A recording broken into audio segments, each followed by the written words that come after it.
Welcome to Sara Gonzales Unfiltered. Well, I don't typically start the show kicking off a panelist before it's even begun. But today might be that day because a BlazeTV contributor, you've made me so mad I can't even speak. BlazeTV contributor Matthew Marsden is making fun of my intro music. I'm totally not making. I am totally making. You are making. I was. I like it, but I gotta. It's what friends do. It's well, you're on my list, and I want to welcome to the program, of course, BlazeTV, Blaze Media's investigative reporter, Steve Baker, who is probably regretting his choice to be on the show today. I just want to hear the vocal version of the opening song with you singing. I heard you could sing. Somebody told me that. I do. Yeah, I can sing. He's a real singer. No, he's a real singer. You know, he sounds like David Bowie. But we already decided between Matt and I that we were going to take over the show today and just discuss gay 80s Europop. Mm-hmm. That was not, I did not prepare for that, and I don't know much about it. So I really could not contribute anyway. Well, we'll get to the gay Europop later. For now, let's talk about New York City Mayor Eric Adams, who is now facing a 5-count indictment. He's the first New York City mayor to be indicted, a sitting New York mayor. I mean, we all know New York kind of has like a little bit of a history, a little bit of a vibe. And but he is the first sitting New York City mayor to receive an indictment. And what it reveals, we were waiting. Finally, it was unsealed today. What it reveals is allegedly a decades-long pattern of corruption, including $10 million in public campaign funds misused, conspiracy, wire fraud, bribery, solicitation of a contribution by a foreign national. So foreign governments were allegedly donating to Eric Adams. Seems a little suspicious. I'd like to hear which foreign governments those were. This is, again, I feel like legally I have to keep saying allegedly. Allegedly, okay. He accepted improper valuable benefits like free hotel rooms, meals at high-end restaurants, luxury international travel, at least one Turkish government official seeking to gain influence over him. Now, he's said a couple different things. I want to get your thoughts on this, but let me just give him his claim. Okay. First, he said, they're just coming after me because I'm the only one speaking out against the Biden-Harris regime for the migrant situation. And they are targeting me because I'm so, anti-immigration? I don't know. But he released a memo internally to all of his staff that included him saying, undoubtedly, you all have heard the news about the indictment out of the Southern District of New York. While my legal team thoroughly reviews the allegations that were just released publicly, let me be very clear. I know I've done nothing wrong. I am committed to continuing to fight on behalf of New Yorkers as your mayor. Now, this is one of several different indictments, strange coincidences going on with New York officials. I know one of Kathy Hochul's staffers was just recently found to be in bed with the CCP, which you don't really want. It's not really a good thing. So I am very anxious to see what happens here, but Eric Adams says they're just targeting me, the New York City mayor, a total progressive, because I've said that they need to close the southern border. I don't buy it. Not in New York. Well, he's saying they target. Right. Is that what he's saying? Are you saying that the Biden-Harris regime engages in lawfare? Never. No. Never. Way. They would never go after someone in New York. I'm just trying to figure out what he did that every other Democrat is not already doing. Right. Well, it seems to be that way. You got Bob Menendez with gold bars. Gold bars stuffed in his pockets in the closet. What you got there? Nothing. I got nothing. No. Nothing. I mean, they're even incompetent at this. Look, at this point, whenever anything like this comes out, I always think, who did they piss off? Like, who was the person that they overstepped the mark with, right? That they're like, you know what, I'm done. I'm done with them. I thought it about Weinstein. Same thing with P. Diddy. Now with him. And because we all know allegedly they're getting away with it. There's a bunch of other people getting away with it, or certainly have in the past. So why does this happen? And we know that they do target people. I was speaking to someone earlier today about this, and I said, I think that this is happening because of something we don't yet know about. Because the whole idea of the immigration not necessarily comporting with the regime stance on that really doesn't matter, because Democrats can disagree with the policies of the regime as long as they don't do anything about it. Right. It's just this, and it's a wink and a nod. Right. And so the fact, I mean, what was he doing about it? He wasn't doing anything to stop what was happening in New York City. So that's a pass. There's something else going on here that we are not yet privy to. Yeah, I mean, this, according to this probe, this goes all the way back to 2014 when he became the Brooklyn borough president. Like they're saying back all the way back to 2014, he has been engaging in improper, actions for 10 years now? Oh, and you just found out about it? To Steve's point, we just cracked the case. We just found out about it. Of course they didn't just find out about it. They're all freaking corrupt. They're all doing this. You just did something. You stepped out of line. What that was. I agree. We'll find out. I agree. It remains to be seen, but we'll find out soon enough, I think. Yeah, I mean, it is funny that now when you say conspiracy theories, it's just something true, right? I mean, I think you dismiss these completely now. Like that term conspiracy theory doesn't mean anything anymore. I think, and I can't say the word because I think you'll get a strike on, you get struck on already YouTube. demonetized. You're already demonetized on YouTube. But you can't say anything to do with that. But I think that COVID, there you go, was the thing that really exposed a lot of this. It kind of like scratched everything off the surface and we're just seeing these things come up. But again, it does make me think, what is going on that we aren't being told about? Because it has to be. There's all these indictments coming out of nowhere. Right. It's not like they've done this before. It's not like, in fact, when people have brought this up, especially in Congress, because the big joke is in Congress, it's like, what are they going to do? They're never going to do anything. When politicians are corrupt, they never do anything. It's literally until someone is walking out with the sacks of cash with the dollar bills on that they go, you should probably stop that. You know what I mean? He's like that, like a hamburglar, like coming out like this. He's like, oh, sorry. They let it go. Why are they not letting this go? Anytime you say elected official, New York City, Chicago, New Orleans, then you can follow that with you're guilty of something. Right. And it's just a matter of them deciding when and because of what you didn't do that was exactly the way they wanted it. Right, right. Well, we'll lean into his theory for a moment. We'll just begrudgingly, but let's just do that. So let's lean into the theory that they're coming after me, making up false allegations, I guess, because I'm so tough on immigration. Let's play a clip here of Eric Adams talking about the immigration system, the immigration situation just being totally untenable. Watch. We're getting no support on this national crisis, and we're receiving no support. And let me tell you something, New Yorkers. Never in my life have I had a problem that I did not see an ending to. I don't see an ending to this. I don't see an ending to this. This issue will destroy New York City. Destroy New York City. I would like to point out you guys invited them there. Yeah, you invited them there. You said you're a sanctuary city. Come on, we'll take all of you. And now all of a sudden it's an untenable situation. I don't know. You invited them there.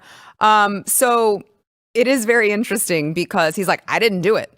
All I know is I didn't do it. So tell me why I read that Eric Adams is also being accused of deleting his messages and locking his phone when he was forced to turn it over.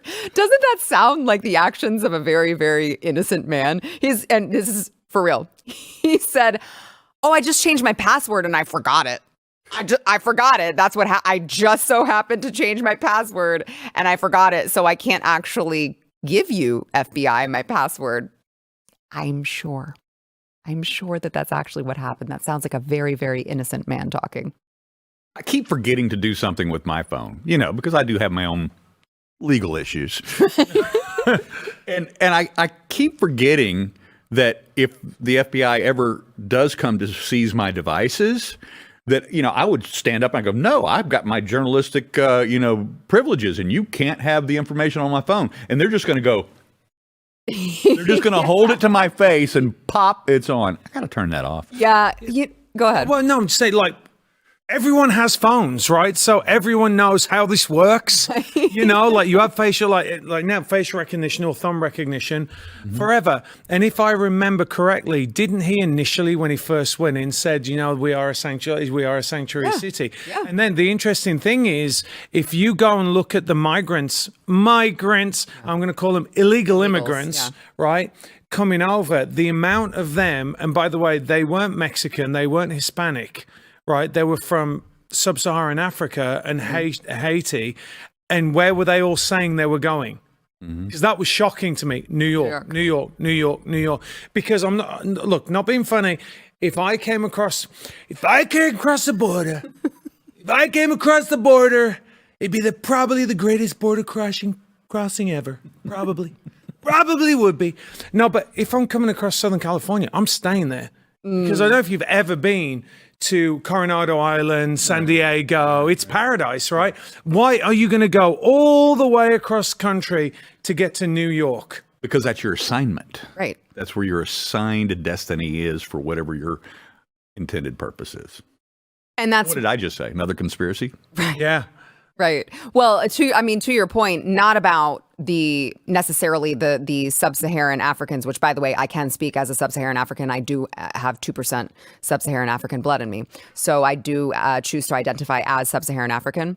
But it's not just the sub-Saharan Africans, the people that you're talking about. It's all of them have the same manila folder from whatever NGO, Catholic charity. I'm sure you could speak to that, Matt. Yeah. Catholic charity that gives them the manila folder with all of their instructions of where they're going to go and who the hell knows what else is in that manila folder. And they just are like, all right, we're going to New York because the NGO told me so. Yeah, I mean, it doesn't make any sense. I'll make this argument about the people coming across, again, from the same area of the world throughout Europe. Like, why are they going all the way through? I don't know if you guys have been to Italy, but I would much rather, and I'm, born and raised in England, I'd much rather stay in Florence, right, than where I'm from, to be honest. And they go all the way through. They go through Provence. They go through, all the way through France, and then they end up in England. Why? Mm-hmm. And what the argument is, they're asylum seeking, because initially it says that you should go to an asylum seeker is like, imagine you just come from a war-torn country, you get to the first country that you're safe, and you drop your bags, and you're like, thank goodness I am alive, I've got my family, this is great. But no, they just go, they go all the way to the UK. It's all, again, people say it's a conspiracy, but it's not at all. Mm-hmm. Mm-hmm. It's all planned. Yeah. Well, I regret to inform Eric Adams that he has lost AOC. Oh, no. Yeah, AOC is not happy. She tweeted out, I do not see how Mayor Adams can continue governing NYC. The flood of resignations and vacancies are threatening government function. Nonstop investigations will make it impossible to recruit and retain a qualified administration. For the good of the city, he should resign. I love to see it, honestly. I love to see it all the time. The Democrats are the ones who are laughing at us while we can't keep our own house in order. We're expelling George Santos when we've got just this tiny little margin and we can't even trust the Republicans to vote in lockstep with us all the time. And it's always the Democrats who are like, we don't do this publicly. We do this behind closed doors. And now I just love to see it. I do love to see it. I love it all. I'm just, I'm just amused by AOC talking about somebody else's lack of ability to govern. Isn't that funny? Isn't that curious? By the way, AOC, who I believe was at one point being investigated by the ethics committee for doing something wrong, is now qualified to speak on other people's ethics in politics. Let's face it, she's not qualified to speak on hardly anything, is she? I mean, She's qualified to get me a damn drink. she's a complete muppet. And I wouldn't if you asked her to get you an old fashioned, I can guarantee you she'd probably bring you a gin and tonic. But I think look, I think this all points toward, because there's been this big push for the Democrats, like we said before, about, oh, look at these huge concerts. Look at how many people are coming out for Kamala. It's all astroturfing. They're really panicking right now. They are really panicking. It feels that way. Well, you've got to look at it. You've got to step back and look at the way that, because normally they'd be like, lockstep, we don't care. Boom, we're moving forward. What does he know? What does she know? Mm-hmm. I just think that they are, and I know some people said it was ridiculous, but some people were saying that New York is in play. I know that sounds crazy. I know, but look, I know. I spoke to someone 2 days ago about California and said that the Hispanics that they've been meeting are saying, listen, we are sick of this immigration. We are all voting for, like in the little community group, we're all voting for Trump. Yeah. They've had enough, right? Because their communities are being impacted. Like we said before, like you have to feel a bit of pain. It's got to affect you personally before you're going to move. I think they're absolutely terrified because when Trump comes in, he's going to clean house like you have never seen before. And all this stuff is going to come out. Mm-hmm. And I think they're like, yeah. Well, while I won't say who, I will tell you that last night I got a call about some internal polling, and they're terrified of what they're seeing on their internal polling. Now, I desperately want this to be true. Yeah. Really do. And pretend out there, if you're on the fence about whether you're going to vote or not, you didn't hear a word from me. Yeah, go. I don't care if there's vote. a tornado, a hurricane, anything, a volcano. Looking at you, Hawaii. Whatever the case may be, make sure that you show up and vote. Don't take any vote for granted. All right, let's take a quick break, and then when we come back, let's talk about the potential reason why they might be internally panicking, which is, of course, the disaster that is Kamala Harris. First, I want to thank our sponsor. Oh, shout out to AOC. Oh my gosh, they had this ready for me. Let's thank our sponsor. Thank you so much, Flying Ace Whiskey, because we all know, we all drink whiskey at this table, don't we? We all know. Steve just like guzzling his water. Let me finish my water so you can fill her up, okay? We'll get you some during the break, Steve. So Flying Ace Spirits is delicious American-made whiskey. We drink it at my house. Have you tried this yet? Not that one. Okay, I'm going to let you try it. They have really awesome other flavors as well, if you like some flavored whiskeys. And here's the thing. You can buy great whiskey, and you can also support a really great cause, because Flying Ace has partnered with Folds of Honor, and they are providing scholarships to families of course, America's fallen. So someone has a military service member in their family, and that service member dies, for love of the country. They're getting a scholarship, and they're doing that in part thanks to Flying Ace Spirits. So go check them out. There's no reason not to do this. If you like whiskey, this is very, very easy. Okay, go check them out. It is flyingacespirits.com. Use code America to get free shipping. That is flyingacespirits.com. Promo code America.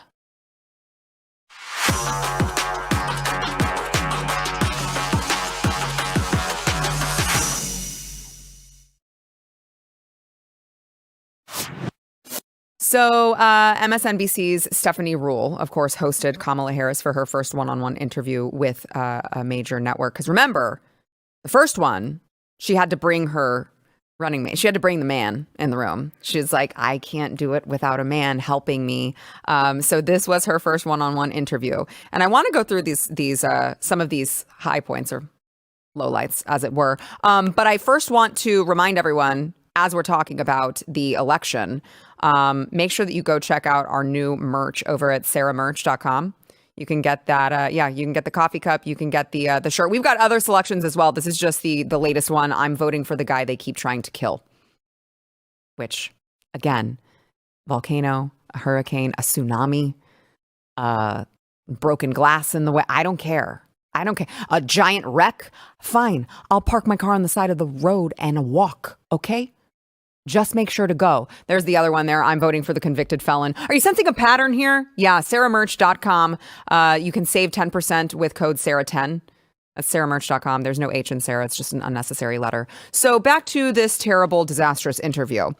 This may be the reason why they've got all this internal polling showing that people are panicking. They're like, oh God, the orange man's really he's gonna win it. Because we talked about this yesterday. Kamala is sitting down with someone who clearly already loved her. She's already been seen on Bill Maher. Like, well, her answers actually don't matter because her opponent is Donald Trump. So it really doesn't matter what she says, which is wild to me. That they actually, MSNBC was like, oh, there's no conflict of interest here. Sure, sit down. So I want to play some of these. Here's Kamala, her answer when asked about Americans who, may have some concerns about her plans for the country. Watch. But still, there are lots of Americans who don't see themselves in your plans. For those who say these policies aren't for me, what do you say to them? Well, if you are hardworking, if you have hamster, the dreams and the ambitions and the aspirations of what I believe you do, you're in my plan. I have to tell you, I really love and am so energized by what I know to be the spirit and character of the American people. We have ambition. Okay. We have aspirations. We have dreams. We can see what's possible. We have an incredible work unburdened ethic, by what has been.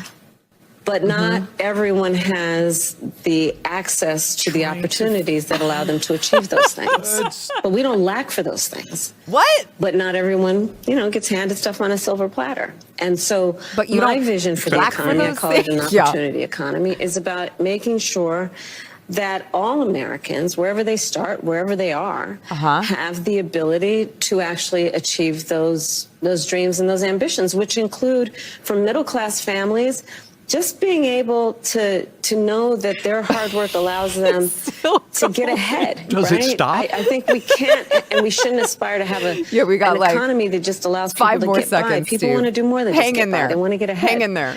And I come from the middle class. I come from the middle class. I come from a middle class family. I am middle class. Oh my gosh, that was like a minute and 30 seconds of saying absolutely nothing. Which honestly, you listen to that and you're like, I'm kind of impressed. Did she eventually get to talking about yards?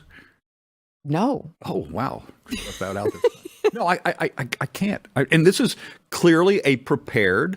I'm certain that she had all of the questions in it. 1,000,000%. 100%. And she had the most friendly of friendly interviewers possible.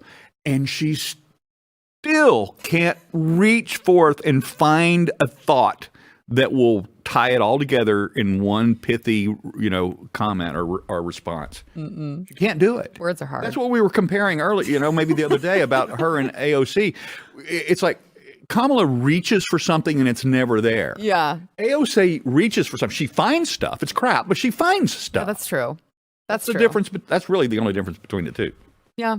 Yeah. Look, I mean, AOC is a star, whether you like her or not. That's why she got where she got, right? Yeah. Because she's pretty. I know a lot of people don't think. I think she is. I'm sorry. I think she is. I'm on Matt's team. No, yeah, Steve. I'm sorry. No, I still contend the bar is only low because there's who else? She's not Anna Paulina Luna. Let's just put it like that. Thank right? you. Who's got everything, but you can tell that Kamala just did enough, to get by and got out the room, right? She'd be in a room, she'd say a couple of things, then got out the way. She's so unbelievably stupid. It's staggering. Tragic. By the way, what's this? Americans. Have you ever known anyone make that? But she's picking them out from the states that they live in. She's just handpicking them out of the air. Yeah, they're all so fake. Yeah. They're so fake. Well, listen, I think that Cammie, I'm gonna call her Cammie Cam, learned a new SAT word because she peculiarly decided to repeat the same word 3 times in less than 30 seconds. Watch. Some of the work is going to be through what we do in terms of giving benefits and assistance to state and local governments around transit dollars, and looking holistically at the connection between that and housing. And looking holistically at the incentives we in the federal government can create for local and state governments to actually engage in planning in a holistic manner that includes prioritizing affordable housing for working people. Oh, she learned a new word. I'm going to holistically drink from my other water cup. Water. We've driven Steve to drink at this point in the program. Let's play one more here, and then I want to play for you guys the reporter's reaction afterwards. So, having been second in command of the entire freaking country for the last 3.5 years, Kamala wanted to talk about, once again, how hard it is to live in a Joe Biden, Kamala Harris America. You know, home ownership for too many people in our country now is elusive. You know, gone is the day of everyone thinking they could actually live the American dream. All Donald Trump has to do is literally just play her own words and say, I'm Donald Trump and I endorse this. I think that's genius. Let's get that to the campaign. Right Yeah, away. yeah. Well, I mean, I think they've done it with other stuff before, but it's like, I think that was Tim Walz saying we can't afford 4 more years of this. Right. Take Kamala. Take the main stage right there. Take the one who is running for president of the United States and have her in power right now saying times are too hard. It's tough. We can't do this anymore, guys. Yeah, because you're in charge. All right, I want to play one more for you. This is, of course, Stephanie Ruhle, the interviewer there, playing defense for Kamala. This is how you know that they know that she sucks. This is her playing defense for Kamala just like a couple hours later on MSNBC last night. One could watch that and say, well, she didn't give a clear, direct answer. That's okay, because we are not talking about clear or direct issues. What? I was so hoping you were going to play that one because that's so the bad. one. That's the one. That's the ultimate excuse. You don't have to be coherent because we're not talking about coherent issues. You don't have to be cognizant of what's going on in this country because these are not, nobody can possibly comprehend what's going on. What a great answer. It's a great out for everything for her. It just was like, wait, the subject matter is nuanced. Therefore, we don't deserve a direct plan, a direct answer to what the hell your plan is. Are you out of your mind? What are you smoking? Clearly what Kamala is smoking. Well, again, it's disgraceful as journalists. Like, they're done. Like, nobody respects them anymore. That was just as a ridiculous answer as you can get. Of course, you want journalists to ask direct questions. Right, look at Peter Doocy. He's doing it all the time. He asks them all, and they panic. Look, it's hilarious. Apart from the fact that there are people around the world that want to kill Americans. They want us dead. They want the country destroyed. And we've got like Tweedledum and Tweedledummer running things. It's unbelievable. It's unbelievable we're in this state. Yeah, yeah, I know. I agree. All right, gentlemen, I appreciate you guys joining me today. I've got an interview coming up you guys are not going to want to miss, especially if you are concerned about the government poisoning you, making you sick and dumb. You're not going to want to miss this. First, we want to thank our sponsor, First Liberty. So, look, the future of the Supreme Court is on the ballot. We talk about this being the most important election of our lifetime, which they always say. I do feel like it's real this time. But Joe Biden keeps talking a lot about reforming the court. That's the term that they're using, court reform. We're going to reform the court before I leave office. That's actually their end game is court packing. OK, so they want to destroy the Supreme Court as we know it, pack it with liberal justices. And First Liberty is doing great work to try to prevent that from happening. They're calling it what it is, which is a Supreme Court coup. OK, so what they're asking you to do, this is the easiest thing that you're going to be asked to do today. Go to their website and sign your name saying, no, we do not support the left's Supreme Court coup. And we can band together and tell them, do not change our country forever. You can go to supremecoup.com/Sarah. Sign your name at supremecoup, that's spelled with a P, COUP.com/Sarah.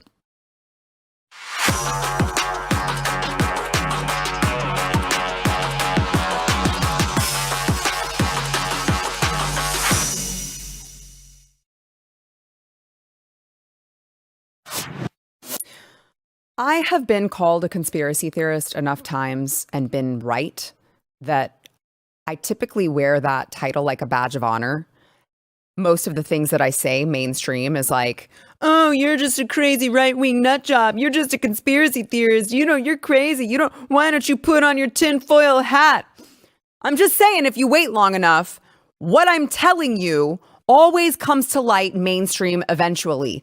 This case is no different. A federal judge on Tuesday ordered the EPA, the Environmental Protection Agency, to regulate fluoride in your tap water. This is, of course, a chemical that is added to many places across the country, their drinking water systems. They claim to fight cavities. For years, there have been studies coming out showing that it actually poses an unreasonable risk to human health. It is a neurotoxin. And after 8 years of a legal battle between the EPA and the anti-fluoride activists, they have secured a victory, and the EPA has been put on notice. Stop making our kids dumber. I mean, literally, it's lowering the IQ of children. Study after study after study has proven that. Now a judge was forced to admit, yeah, actually, this is an unreasonable risk. And I want to welcome Stuart Cooper. He is the executive director of the Fluoride Action Network. And Stuart, you guys were the ones paving the way, leading the way on this 8-year legal battle. Tell me how it feels. We feel completely vindicated. We expected a win. We were confident the science is on our side and has been for decades. And so it feels great.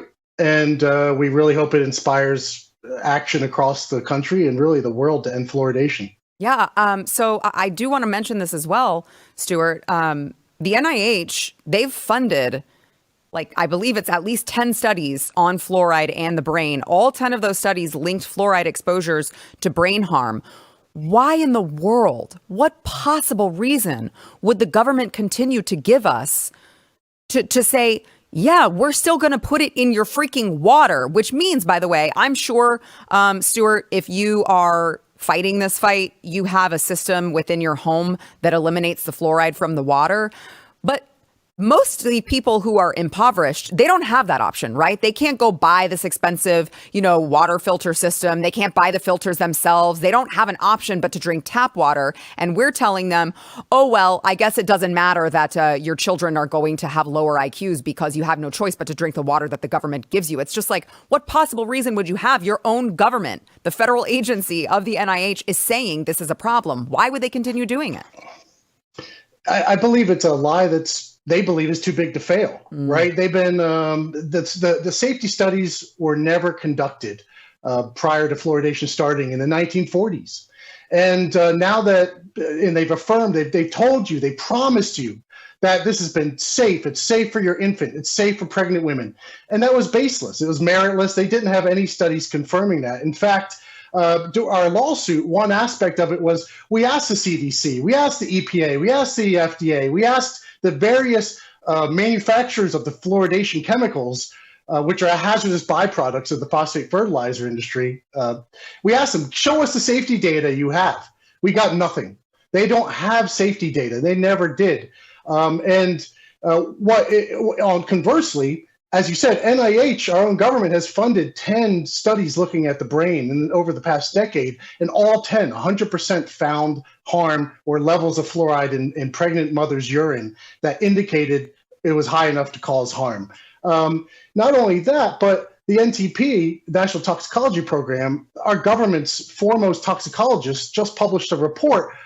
They looked at all of the fluoride studies on humans and the brain that were high enough quality to be included in this study. There were 74. 64 of the 72. 64 of the 72, that's 89%, folks, found neurotoxicity.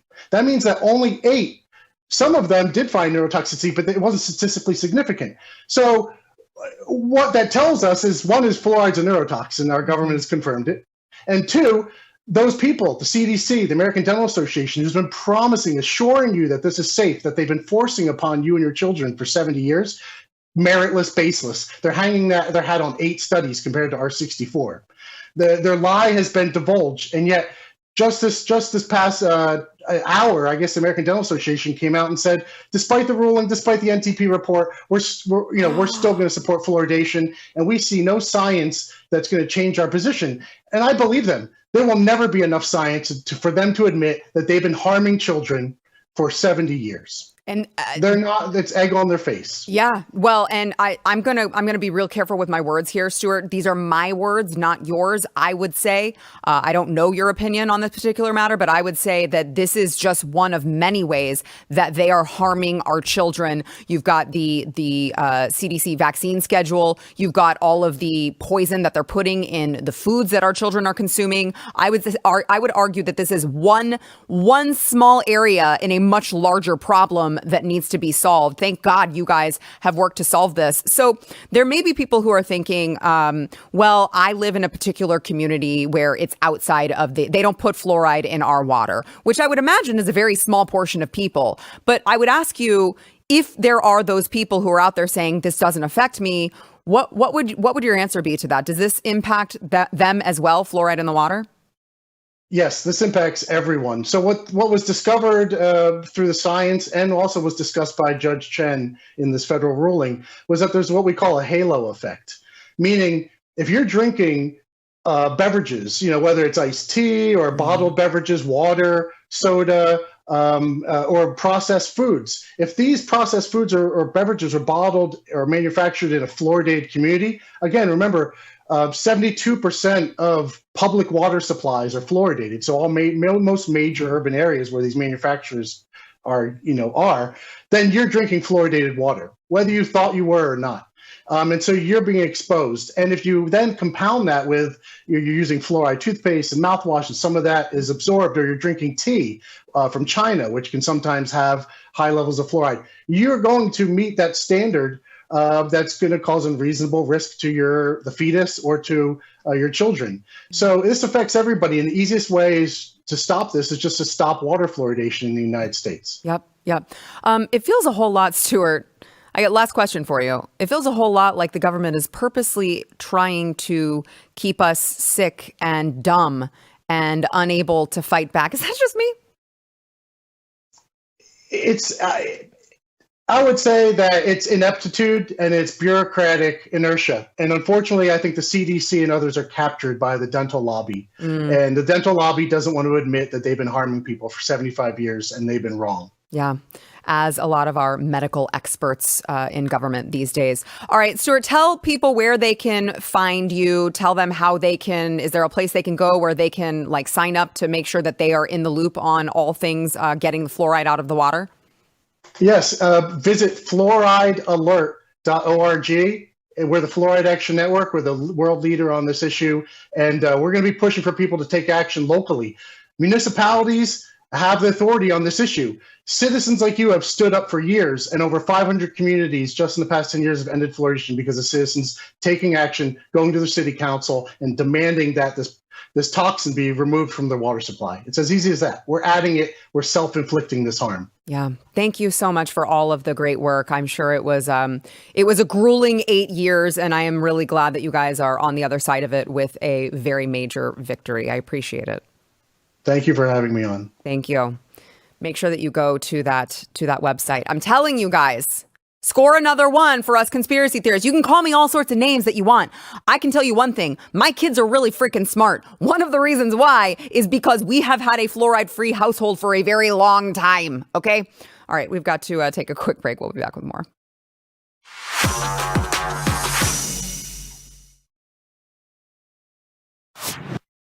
Well, the Texas State Fair begins tomorrow, September 27th. This is, of course, the largest state fair in the country. We're pretty proud of that, or at least we used to be, because there's a giant controversy surrounding it this year. So firearms have been allowed on the fairgrounds, which is owned by the city of Dallas, for 135 years. And the state fair just this year announced a new policy banning all firearms. This comes 1 year after an unlicensed individual was arrested for allegedly shooting and injuring 3 others at the fair. Seems to me like they're punishing law-abiding citizens. And as usual, our great Attorney General here in the state of Texas, Ken Paxton, quickly said, not on my watch. He's now taking the case to the Supreme Court of Texas, and he joins me now to discuss. So, General, thank you so much for joining me today.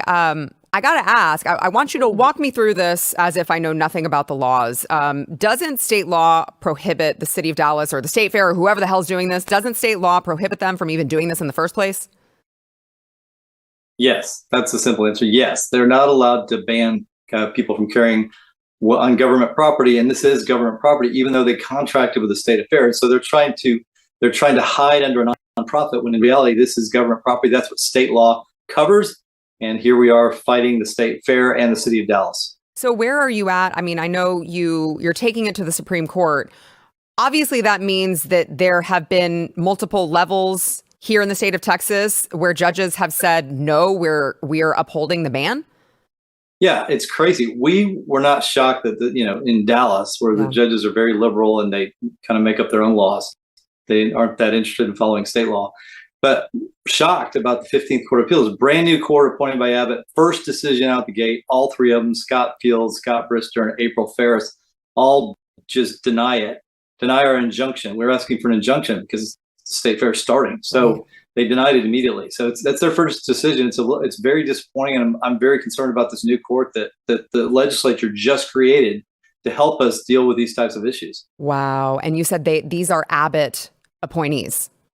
They were all appointed by Abbott. I expected them to be good judges, and we're off to a really bad start. Yeah, golly. Well, so I just wanted to point out, I don't know if you knew this, but last year was the start of their new security systems that they put into place at the fair. Used to, you had to go through a metal detector, which I thought was a pretty reasonable measure. And then last year they announced, we've got this new security system. It's some sort of open air security system where we're scanning you, but you don't know that we're scanning you, and you don't have to go through the metal detector.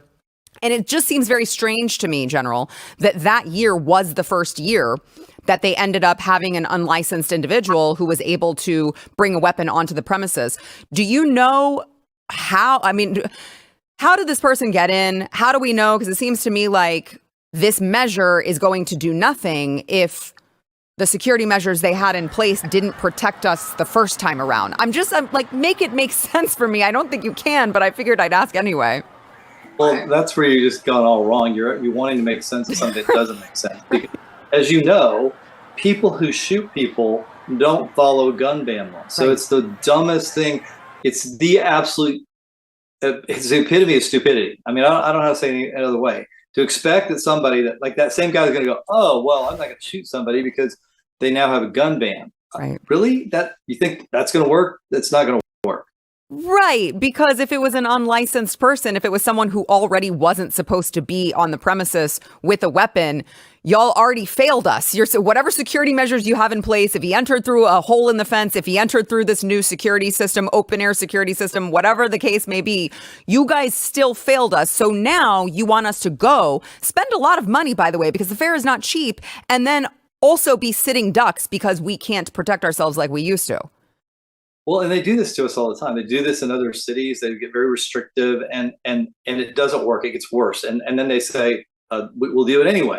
So they never can point to that it actually works. They just do it, and it gets worse. And somehow that's their solution. Well, we're going to fix this by making it worse, and everybody should just be happy with that and just shut up. That's what we're doing here. I feel helpless in times like these. Trust me when I tell you, I feel very confident in your abilities and your office's abilities to fight the good fight for us, the everyday citizens of Texas. But I'm like, is there something we can do? Is there like people we can reach out to? What can we do to try to help with this? Because I know a lot of Texans this year who are like, I'm not going. Things are very tense right now. I'm not going. I'm not going to put myself out there if I can't protect myself.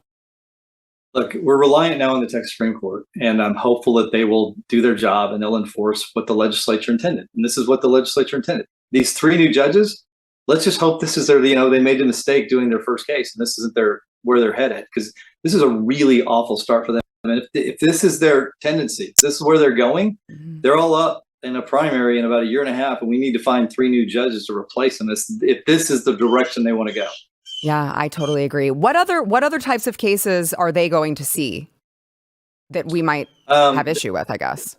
They're going to see lots of statewide business cases. So the reason they were created is because so many of these appeals courts, like in Austin and Dallas and Houston, are very liberal, and businesses didn't feel like they could get a fair shake. And it's true. When we go to court in Austin, we just assume we're going to lose. It doesn't matter what the law is, because these judges are so activist and they so view themselves as sort of their own kings.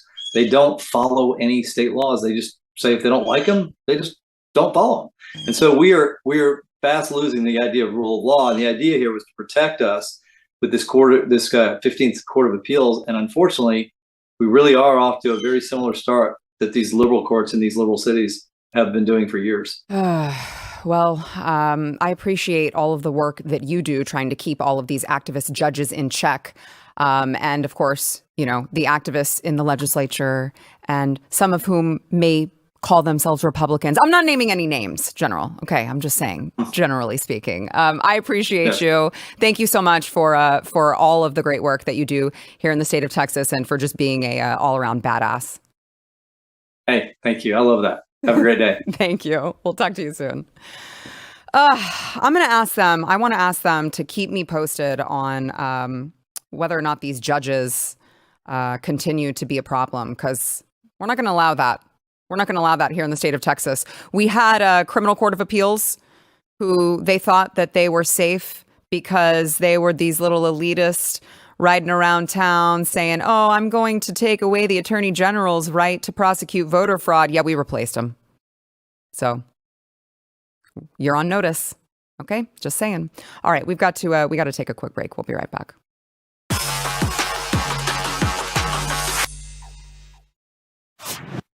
All right, I decided to bring my friends back here for this last little segment here. So I don't know if you guys noticed or saw, after months of intense workouts, Lizzo has dropped a ton of weight. I wanted to give her credit. Look at that before and after. Isn't that amazing? So she was being accused of using Ozempic, and she came out and said, actually, it's just been 5 months of like hardcore diet. She's posting videos of her, pumping iron at the gym, everything like that. So it turns out that the fat shaming worked. Well, I think that a real doctor got a hold of her and informed her. Yeah. If you want to do this for a long time, right, you got to get healthy. You're going to die. Right. You're going to die. Yeah. Your empowerment of being fat is you're going to kill yourself. I'd like to take a little bit of credit for that. I think you should. Yeah. I'm just saying, I think you were on the show whenever we talked about Lizzo. Yeah. And we got accused of fat shaming, but it worked. Just saying. No, it's great. She's good for her. She's immensely talented, but I could not listen to her as long as she was promoting unhealthy lifestyle. Yes. Matter. And that's the point is, all of these people who are promoting that, they know that it's not true, right? They know that it's not healthy. They know that it's going to kill you, which is why I commend her on finally deciding, you know what, I'm going to drop this spiel, and get myself healthy. So great job, Lizzo. Gentlemen, thank you for coming back to join me. I'm out tomorrow. We'll see you Monday.